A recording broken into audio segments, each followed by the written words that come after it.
Venuti qui dal commendator Pietro, un'azienda Pietro, che è un'azienda diciamo così, di livello internazionale, per visitare non solo la cantina, assaggiare dei vini, ma soprattutto anche il museo del vino e non solo, adesso ci dirà il commendatore, una cosa molto importante. Ecco, questo museo è stato costruito negli anni, vero Piero? In 50 anni di raccolta di tutta l'oggettistica che gira intorno al vino, ma soprattutto dell'oggettistica di gran pregio, come sono i vetri di Murano e di Boemia.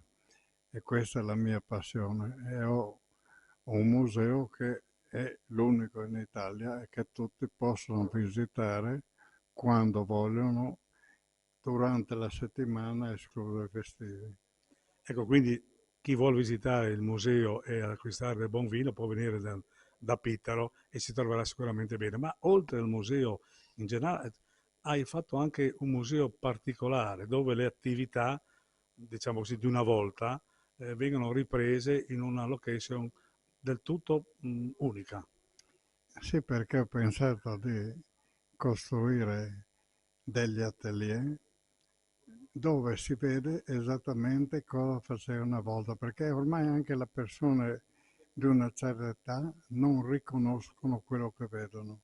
Cioè, ho fatto la lavorazione del sughero, la vecchia cantina, la vecchia osteria, la fonderia del vetro e tutte queste robe, vecchi uffici e via via, per far vedere com'era una volta. E ripeto che neanche le persone di una certa età talvolta riconoscono e ti chiedono cos'è sta roba, cos'è quell'altra.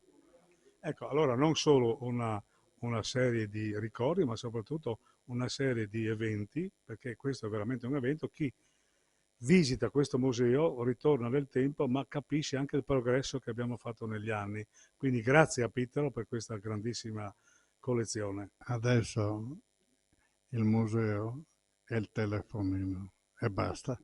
Ecco, avete sentito allora con questo incipit di Piero Pittero, diciamo che anche questo è il Friuli. Siamo qui con il presidente di Doc Friuli, Stefano Trinco, un enologo di Vaglia che conoscete molto perché è un uomo di punta del settore, e possiamo chiedere dopo un anno qual è il resume che può fare il presidente che ha preso in mano la Red in questo importante consorzio.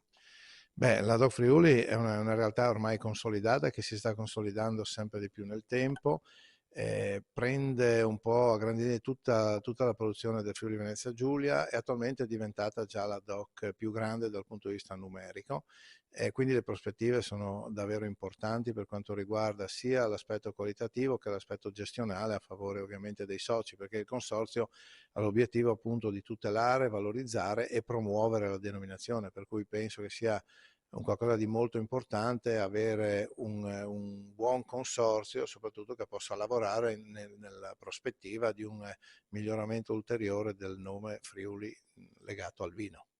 Ecco, naturalmente il consorzio ha un'attività non solo qui, ma anche nell'ambito italiano, perché mi pare che questo è il punto di riferimento, anche l'idea, no? Le prospettive sono queste, vero Presidente? Sì, attualmente stiamo ovviamente cercando di consolidarsi all'interno del Friuli senza nulla togliere alle attuali denominazioni ovviamente, ed è per questo che ci rivolgiamo soprattutto al mercato nazionale e internazionale, per cui facciamo delle manifestazioni importanti dove cerchiamo di promuovere la denominazione Doc Friuli, parlo di città importanti dal punto di vista economico come Milano, Roma e poi la Sicilia, Napoli attualmente.